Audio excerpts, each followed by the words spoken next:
Hello everyone, welcome to Sanmargaha classes.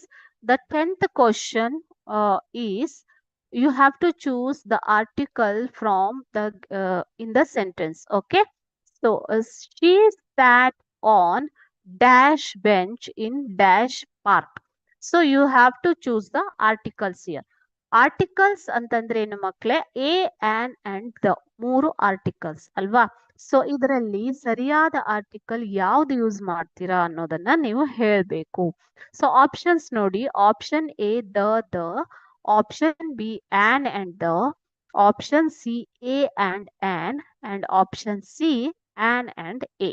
Okay, so she sat on dash bench in dash park. ಓಕೆನಾ? in an bench ಬರೋದಿಲ್ಲ ಅಲ್ವಾ? So an can be used before the word starting with vowels a e i o u. ಇಲ್ಲಿ bench ಅನ್ನೋದು a e i o u ನಲ್ಲಿ ಬರೋದಿಲ್ಲ, vowels ಅಲ್ಲ, consonant. So an ಬರೋದಿಲ್ಲ. So an ಇರುವಂತಹ word A option B and option D ಅದು ruled out ಅಲ್ವಾ ಮಕ್ಕಳೇ? ಅದೇ ರೀತಿ ಇನ್ ಡ್ಯಾಶ್ ಪಾರ್ಕ್ ನೋಡಿ, ಇಲ್ಲಿ ಫಸ್ಟ್ ಆಪ್ಷನ್ ಬಂದ್ಬಿಟ್ಟು ನೀವು ಫಸ್ಟ್ ಡ್ಯಾಶ್ಗೆ ಯೂಸ್ ಮಾಡ್ತೀರಾ. ಸೆಕೆಂಡ್ ಆಪ್ಷನ್ ಎ ಆನ್ ಅನ್ನೋದನ್ನ ಇಲ್ಲಿ ಯೂಸ್ ಮಾಡ್ಬೇಕು. ಈ ತರ ಅವರು ಆಪ್ಷನ್ಸ್ ನಿಮ್ಗೆ ಕೊಟ್ಟಿದ್ದಾರೆ. ಓಕೆನಾ?